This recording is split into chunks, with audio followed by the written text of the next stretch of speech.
No episódio anterior, vocês acompanharam, por preguiça, eu me metendo numa estrada toda esburacada. Depois de 2 horas percorrendo pouco mais de 50 quilômetros, eu consegui sair e me encontrar na estrada que eu deveria estar desde o princípio.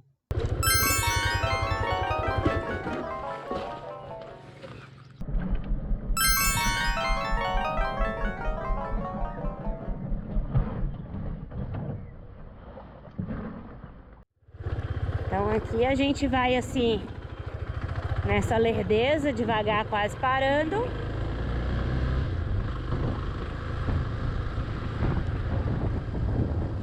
Torcendo que não piore e que rapidamente a gente saia dessa situação. 2000 anos depois.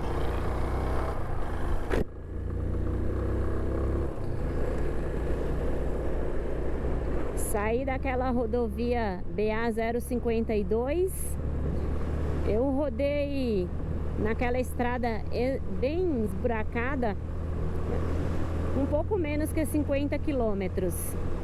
E deu todo aquilo de tempo. Já tô com 4 horas de piloto e só rodei 161 quilômetros. É pouco. E agora saí nessa aqui, é a BA-122. Aqui é Centro de Distribuição Eólica Morro do Chapéu, se não me engano. Foi o que eu li na placa ali atrás. Bem bonito. Essa região de Morro do Chapéu tem um relevo assim com muita pedra, faz uma paisagem bonita. Bem bonita. E o asfalto bom, parece que foi recém recapeado, pintado. Então tá tranquilo aqui. E assim, gente, não sei nem se é dica, né? É um comentário que eu vou fazer. Quem se servir para a vida de alguém, que foi ótimo eu falar. Se não servir, também tudo bem. No começo, quando eu comecei a viajar de moto, eu sempre me meti nessas enrascadas. Entrar na areia e fazer a duna de Natal de intruder, entrar no barro, na estrada de chão.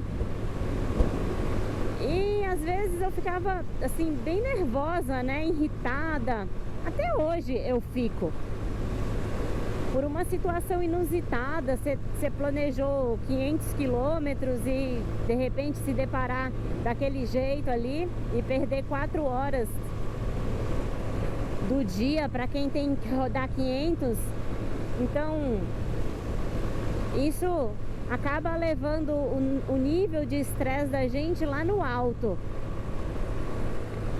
Do nervoso pela situação. E aí, com o tempo, eu aprendi a controlar isso aí. E por mais que eu esteja numa situação extrema, agora, tipo aquela, por exemplo, no Oiapoque, subindo as Cordilheiras dos Andes com a moto a 20 por hora, a moto falhando. Então, assim, a dica que eu dou é tentar manter a calma. Eu trabalho isso mentalmente. E aí eu penso da seguinte maneira: essa situação é provisória. Daqui 3 horas, 4 horas ou 6 horas, o tempo que for, isso aqui só vai ser uma história para contar. Só vai ser as memórias desse momento. Então, manter a calma, a atenção, que isso aqui vai passar. E se você tiver, sei lá, com vontade de ir no banheiro, se tiver com fome, se tiver com frio, se proteja, pare e faça xixi, para e come, se alimenta e mantenha calma e passa por aquilo de forma tranquila. Aí vocês vão falar, passa fome, se comer, o que que leva para comer? Uma bala que seja, é açúcar. Açúcar dá essa sensação de prazer e bem-estar, dá energia. Uma barrinha de cereal, eu sempre carrego essas coisas comigo, né? Ou uma bolacha, alguma coisa que para uma situação extrema dessa, né? Complexo Eólico Morro do Chapéu Sul 2. Então, ajuda a gente a transpor essas situações. São situações inusitadas, às vezes a gente já sabia, por exemplo, quando eu fui pro Iapoca, eu sabia que eu ia rodar dentro da lama, né? Só não tinha dimensão de como era a lama, mas sabia que eu ia pegar lama. Quando eu fui subir as cordilheiras, eu sabia que tinha o problema da altitude e da minha moto carburada. Então, a gente planeja mais ou menos o que vai acontecer, que pode acontecer essas situações inusitadas, mas não deixar o pico de estresse tirar o prazer da viagem. Às vezes a gente fica nervosa assim, às vezes eu xingo, às vezes eu brigo. E agora com a câmera ligada acaba vocês recebendo isso aí. Mas é uma situação momentânea. A gente passa por isso. E depois vira memórias, histórias para contar. É isso que forma a gente motociclista, né? Esses desafios. E no final, você vencê-los e contar.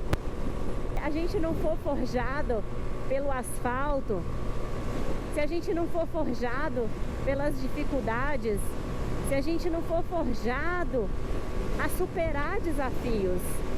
Então eu deixo essa mensagem aí para vocês, sem querer ensinar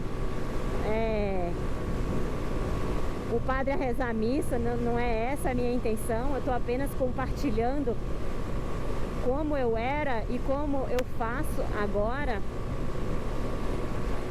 e que me ajudou bastante nessas situações.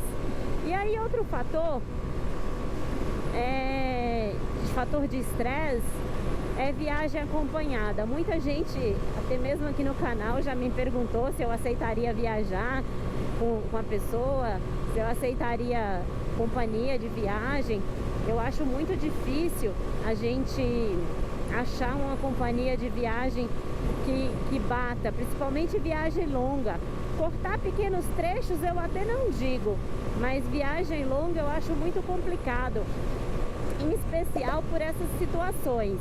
Eu já vivi essas situações com amigas e é normal, nós somos seres humanos e essa situação de estresse realmente vai lá no ápice. E nem todo mundo reage da mesma maneira. E no passado eu não era assim, essa pessoa mais tranquila, ponderada, parar, pensar para resolver uma situação e falar que é só um momento. Às vezes o meu pico de estresse ia lá no alto, a outra pessoa também estava com pico de estresse lá no alto. E aí dava atrito como deu atrito no passado. E aí eu acabei acostumando a viajar sozinha e meio que sabendo lidar e resolver essas situações sozinhas. Claro que tem situações que eu não vou resolver sozinha, mas a viagem acaba ficando muito mais confortável. Porque se eu entro numa situação daquela com uma pessoa, a pessoa fala: ah, eu falei pra você voltar, você ficou com preguiça e não quis voltar, olha aqui, nos metemos aqui. Então é complicado achar um parceiro de viagem. Essa é uma situação exemplo. Outra situação exemplo é condição financeira. Às vezes a pessoa tem uma condição melhor do que você, ou de repente tem uma condição pior. E aí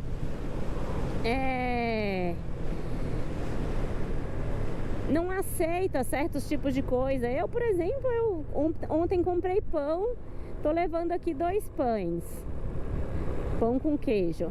Se der fome eu paro no caminho e vou comer. Pão de ontem? Mas não tem problema. Eu como de boa. Eu passo o dia com maçã, banana e laranja. E as pessoas às vezes querem almoçar. Eu não paro para almoçar, eu acho que me dá sono. À noite eu paro onde que tiver, faço um macarrão ou janto, sei lá. Então é muito difícil a gente combinar essas coisas. Cada um tem o seu tempo, cada um tem o seu momento, somos pessoas, somos indivíduos. Então é muito difícil, precisa realmente achar alguém que se pareça muito para ser o casamento perfeito. Porque senão a viagem que era para ser prazerosa acaba sendo incômoda. E muitos quilômetros a gente não aguenta rodar com uma pedra no sapato, digamos assim, né? Aquilo te incomodando. Uma hora você explode. E aí põe em choque, em risco a amizade. Essa é a minha opinião, esse é o meu ponto de vista. E vocês deixam aí no comentário o que vocês acham sobre tudo isso, sobre esse assunto. Comenta pra mim qual é o estilo de viagem de vocês. Vou gostar de saber.